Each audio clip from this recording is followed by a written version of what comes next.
afternoon. My name is Dr. Jess Carbonneau, and today I have the pleasure of talking with Charreah Jackson.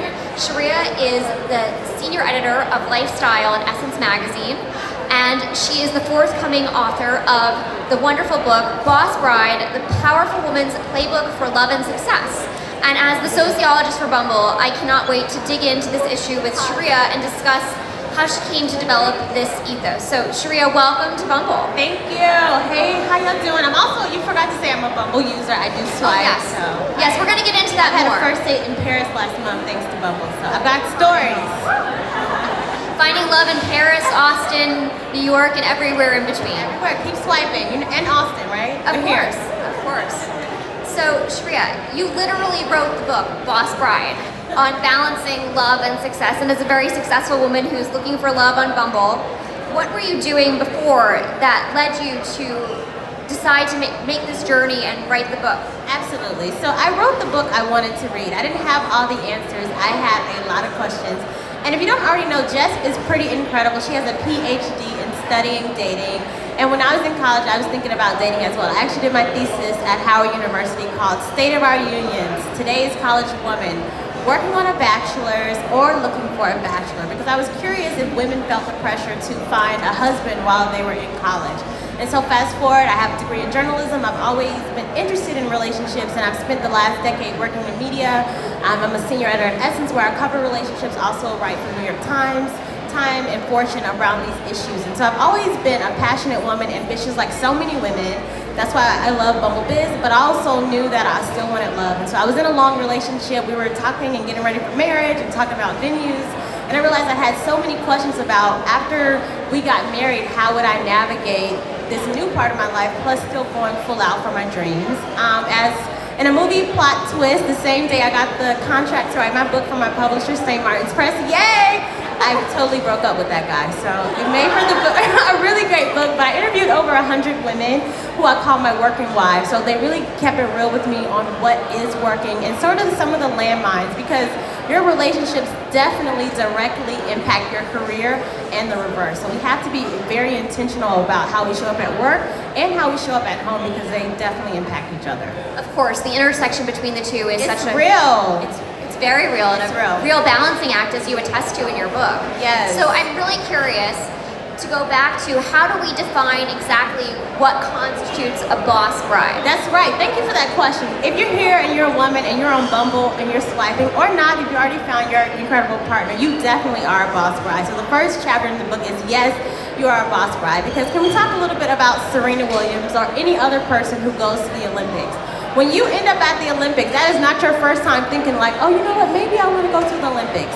Olympians start thinking about, you know what, I want to be an Olympian, go to the Olympics at 12, and they plan for that success. And the same thing is true for you to have the success you want in your personal and professional life. So it's really a mentality, it's not a destination. So every woman is a boss bride. We're wearing our boss bride pins. I have some more. I'd love to give some out to some of the ladies.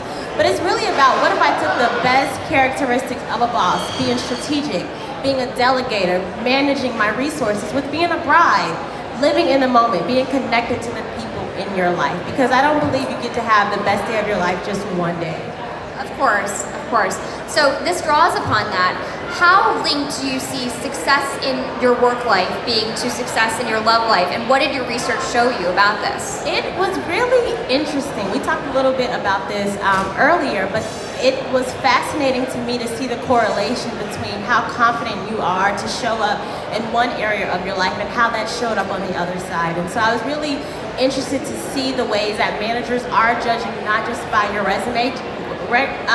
Hiring managers judge you by your resume and your ring finger. They pay attention to if you're engaged. And if you are engaged, they look at the size of your rock. And so I talked to some HR managers who kept it real to say, if I see a woman who has a big ring and I don't see the wedding band, is she planning a wedding right now? Does she have time to be dedicated to her job? Or if she is young, she has a ring, she has a wedding band, oh, is she trying to have a baby? Will she be here a year from now? So they are judging you based on things that aren't on your resume. Not saying it's right, but we definitely have to be aware of what's going on. Of course, of course. So how can... Look at her face, mortified. We can get to that later. How can women start empowering themselves both personally and professionally on a daily basis? Absolutely. There's so many, it is so important, A, that you do that, because one of the things I talk about in sort of Yes, You Are a Boss Bride is that the golden rule has expired. We now live in a society that goes by a platinum rule, and the platinum rule is people do not treat you the way you treat them. People treat you the way you treat yourself. And so when you love on yourself, when you model, this is how you treat me, this is how you talk to me, this is how you pay me, then people will respond in kind. So empowerment and taking care of yourself isn't just a nice idea, it's a necessity for you to have the types of success you deserve. And so it definitely is a mindset to say, you know what, actually there's no one who can do me better than me, and really getting centered in some of those things. It's not, me being here is a little surreal because I really am a Bumble user. And so I think that every woman, and as a dating coach, I tell my clients to get on the app. And it's not just about, just to meet that one person, but really building your muscle to say, what's wrong with me making that first move? What's wrong with me working on my flirt muscle? Because the reality is the best flirts also get promotions at higher rates because they're not afraid to really have conversation and talk about things in a fun and charismatic way. That makes so much sense. I really appreciate that. Do you think that there are some factors that we sometimes can't control that attribute to our successes and failures? And what do you think those factors are, and how can we overcome them? That's a great question, and absolutely. I mean, I'm not sitting here saying, if you just get up and say, I'm confident, I'm great, that every door will open and everything will money will fall out of the sky. And so, but too often we pay too much attention to the things we can't change, and we don't take ownership of the things that we can change. I talk about in chapter 5 of the book is Mind Your Business.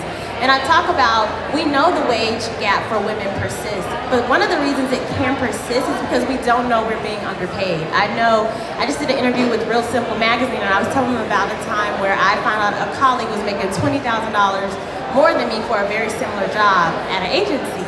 And I had to take responsibility because I had not been empowered to have those conversations, to ask people, hey, what is the range for that project? What is the range for that role?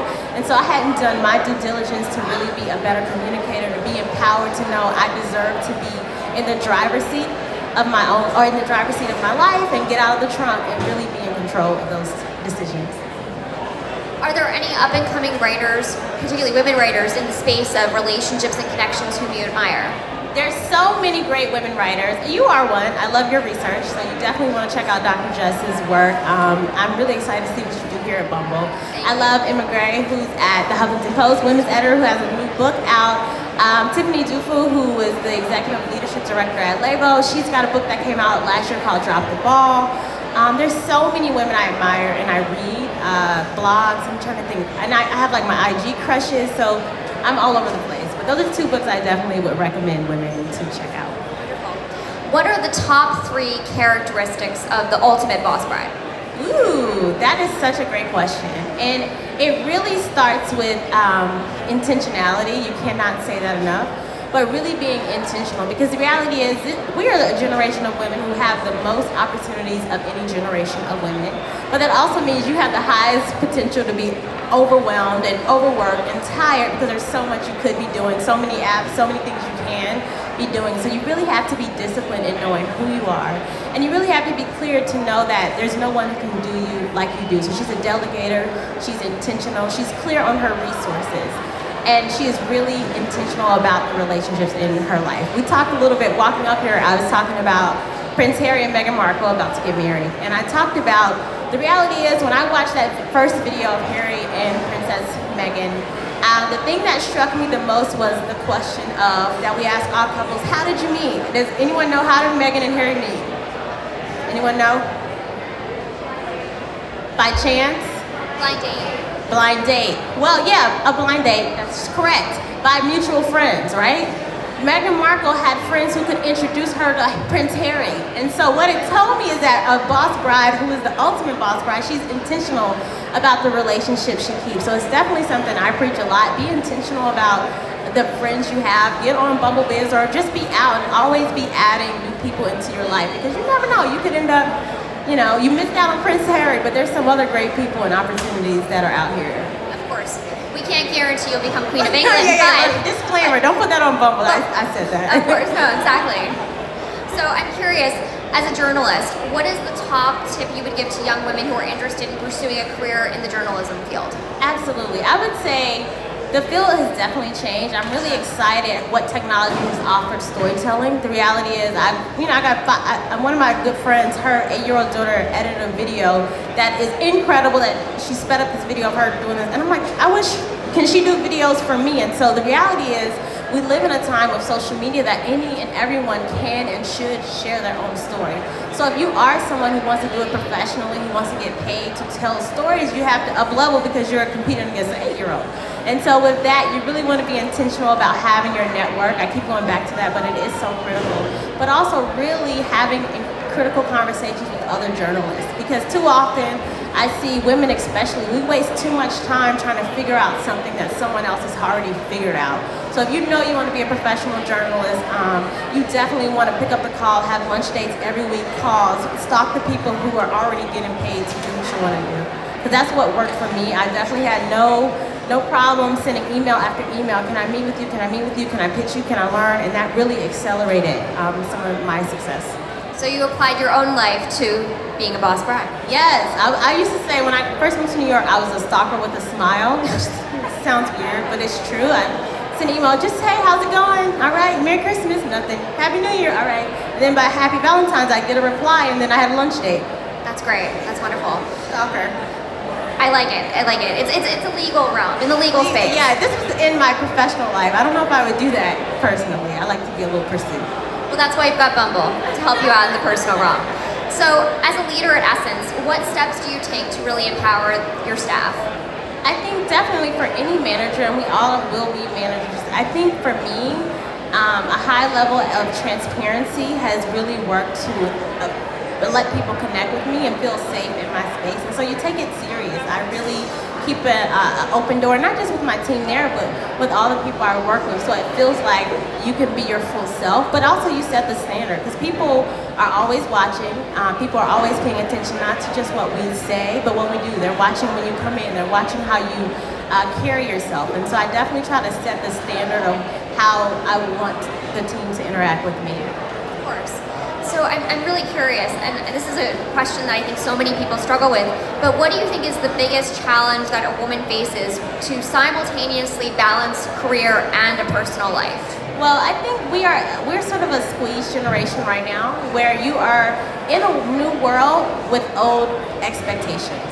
And so a lot of times what we see happen is things have changed. 40% of American households have a female breadwinner, and yet we still feel pressure as women that we have to have someone who makes more. So a lot of times our expectations are not rooted in our current realities. And so one of the things we have to do is give ourselves permission to be present to what works today, and we have to put ourselves at the top of the to-do list. Even, it's something we hear all the time, because we still don't see that women are really understanding. When you take care of you, everything else funnels from that. But when you neglect yourself in any area, everything else suffers. So we think, I can put off that appointment, or I can not sleep, and then I'll be better for my work or my relationships, but everything suffers. No one wants you're tired. And I had to learn that. I was someone who would burn myself out, and I would see pictures, you're at a birthday party looking tired, and you're like, I should not, instead of dragging my tired self there, I should have got rest and said, let's grab a drink next week. And so really getting clear on your boundaries for yourself and realizing it helps everyone else is better when you're good. Sure.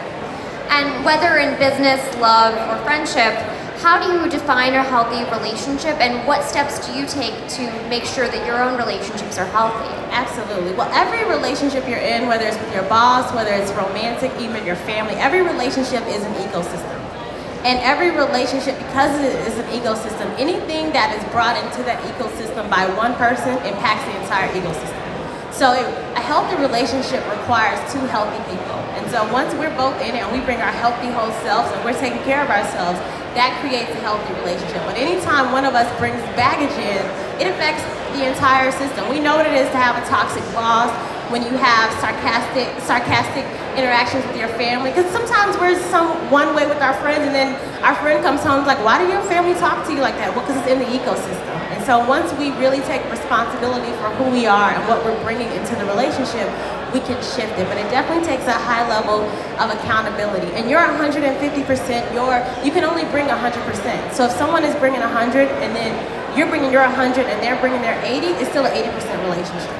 And even if you, as much as you try to pour, you can never close a deficit. And I see that happen too much for women where we think if I just pour some more love on this, if I just pour some more energy in this, that somehow me pouring more will close that deficit. But you cannot close, you can't do the work for somebody else. You can't go to the gym and work out for me. I wish you could, but you can't. And so the same is true in our relationships. You can't do sit-ups for somebody else. And so you really have to be mindful when you're entering your relationships, whether it be personal or professional, to say, is this person bringing their healthy self? Because if they're bringing their baggage, it will stink up the entire situation. Of course. I love that phrase, doing the sit-ups for somebody else. I wish. Yes. When you figure, is there an app for that? Because I will. You'll sign up? Hell yeah. Any developers in the audience. But I've heard that you're quite the world traveler, and that last year you were in Amsterdam to speak at the European Dating Awards. Yes. And swiping in Amsterdam. And swiping in Amsterdam. Oh, yeah. And then you went on a date in Paris. So I did. I'm curious to know, how have you think your experiences compare when dating people across different contexts? Are people different in Paris? Are people different in New York, Atlanta, wherever? Yeah, and it's something I'm curious about too. So going to the Europe Dating Awards and meeting matchmakers and dating coaches from Brussels, from Germany, from London, it was really cool. But I will say for modern singles throughout the world and Asia as well, matchmakers I've met there, the experiences are the same. We are in a time where you have the highest levels of accomplished professional women, and that has changed dating. And so it definitely is the same issues that you might feel here. Women in Europe, women in Southeast Asia are feeling. Now there are nuanced cultural things that you have to be attuned to. So even within the States, I'm born and raised in Atlanta. I've lived in New York for the last decade. And so it's a different experience. And I was in a long relationship. So now being single for the last year, it's been really exciting for me to go home. I had a first date in Atlanta thanks to Bumble. I've never had a first, it was one of my first, because I was, yeah, whatever. And so it definitely, I definitely saw that, you know, in cities where where people settle down younger, there's definitely a more serious dater. It gets serious sooner, like what are you looking for? Whereas when you're in cities like LA, New York, where you have so many creatives who are in that hustle mode, sometimes I do get the feedback from singles there that like, I don't feel like I'm finding relationship-minded people, because what we talked about earlier, we still see that women are much more willing to sort of build with a partner, and we can struggle together and then we come up together, whereas you see sometimes with men, they still have this expectation of themselves that I need to get myself together and then I'll get a partner. And so there is sometimes that disconnect between the genders and what our expectations are.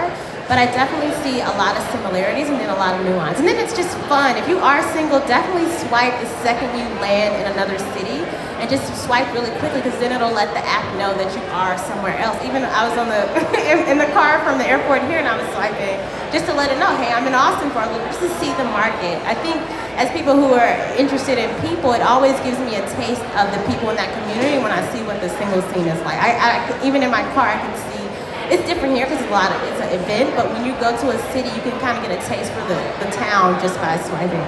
Absolutely, what a great observation. So now, the exciting part, I'd love to open up to questions to Charreah about her work and her career and the book, obviously. So anybody have any burning questions?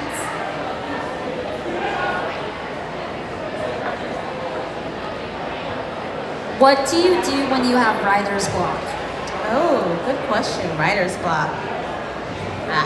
I know that well. We just talking about that as well. Writer's block. Well, I think you have to be responsible to the story, because when you are given, as a creative, when you've been given an idea, it's not just for you. The second is not a diary, it's not for you. So as much as I wrote this book because I had questions, I knew that there were other women who were wondering too. And so I think those women kept me going, and deadlines helped too, but really knowing it was bigger than me. And so I almost had to get this attitude of I can't F it up. And it freed me from like needing to be perfect, and just get it out. Like just be responsible to the story. So I don't know if that's a helpful hint, but I also put it on my schedule. Once it became like 6 a.m., I'm a morning person, 6 a.m. writing dates, I would get up 6 to 8, you cannot wait till you feel creative to create. And so I think we have to stop thinking, oh, I'm not in the mood, I'm not inspired. It's just like, I have to keep working until I'm inspired. So sometimes I would write and I wasn't feeling it, but 10 minutes in, 20 minutes in, it would start to, that creativity I would love to have early would show up. So just give yourself the space to know it will come. Any other questions? you mentioned setting boundaries and things like that in different relationships. As a busy woman, as a boss bride, what is your favorite form of self-care? Ooh, I love this question because I also talk about in the book SOS signs, SOS self-care signs, which are the signals you will give yourself when you actually need to start taking care of yourself. So mine is when my nails are looking real raggedy, right, because I haven't slowed down. As when you have the money in the bank, but you have a bill late because you haven't paid the bill. So I list like what are some of the common ones for busy professional people now. So for me, self-care is I always pack my peace, P-E-A-C-E, let me be clear. And I pack candles with me, I pack oils with me. So I try to, wherever I have gemstones in my purse at any time, just things that'll ground me because we live a transient lifestyle. I love water, so I take bath salts. But also I think, I want to also say self-care isn't just the fun stuff, but it is saying let me follow up and put that dental appointment every 6 months on my calendar. Like scheduling the adult things that aren't fun, but that will extend our lifespan. So those are also the things that I don't love to do, but that are necessary to keep living. Great question. Anything else? Any other questions? Oh. How do you prioritize which comes first, love or success? I feel like frequently I might have a business meeting, but also a date, and how do you pick which is more important first? Yeah, love always comes first. Not the Beyonce, it's a cliche, but love on top is real. Because love in its purest sense will always lead to success. And so you always want to define what does success look like, because in our culture, it can be so you-focused, right? And you don't want to kill yourself to get to this accomplishment, to have the success, only to have sacrificed your livelihood for it.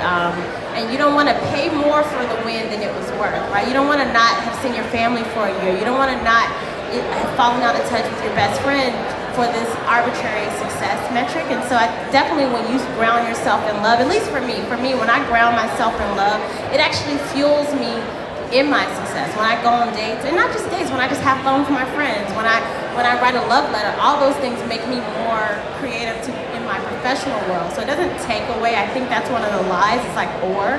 One of my favorite words, and so important, is the and.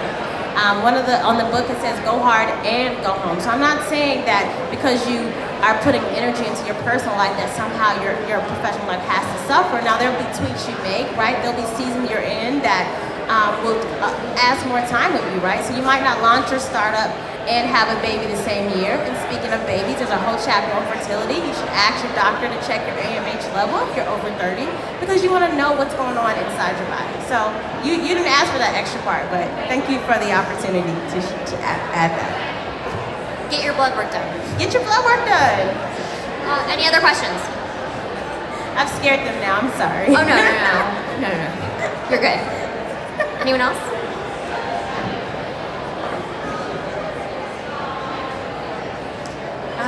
You touched on living in a new world with old expectations. Something I've been dealing with. I got married young, and Congratulations.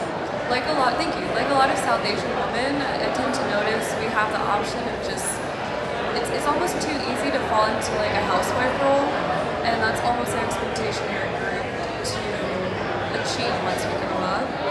And I'm realizing that my just professional desires are just a lot different than that lifestyle, but I'm still struggling with unlearning those old expectations.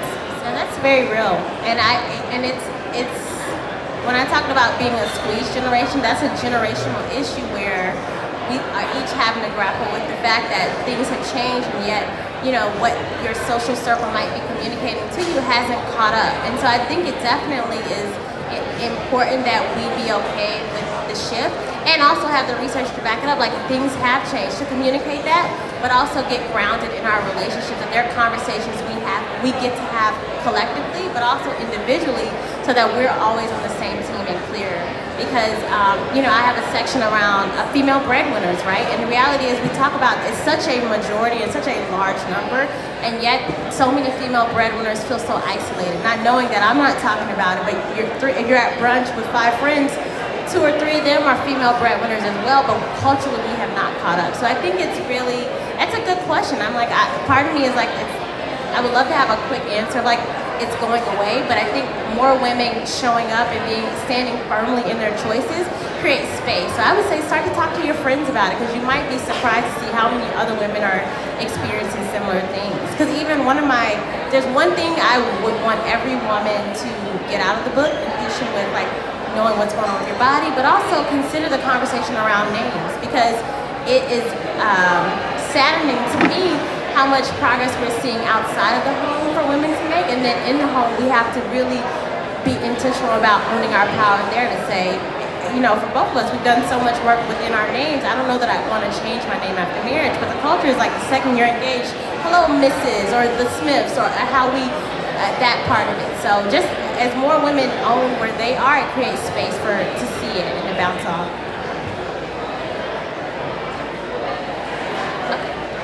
Oh, I'm good. Anybody have any last minute questions? Any last questions? We have a guy. We got to get one guy. One guy. Okay, last question. Thank you, sir. Certainly. I was wondering if you had like one takeaway you'd want for guys if they read your book. Yes, thank you. Thanks for being here. Thank you for asking the question. Thank you for being a Bumble user. I love guys who get powerful, incredible women.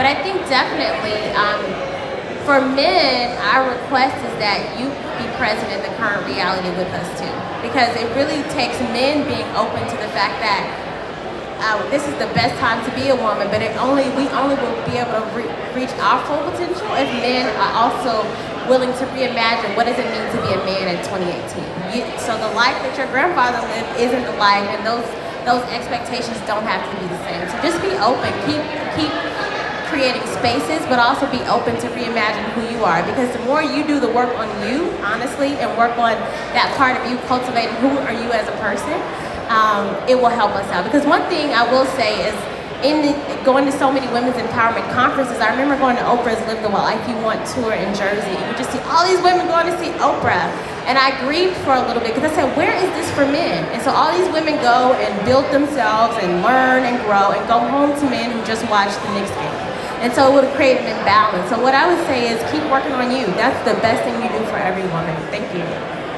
Thank you all so much, and thank you, Charreah, so much for being you. here. And go out and in June, get your copy of Yes, Boss you can Bride. pre-order now. Thank you. Thank you, Jess.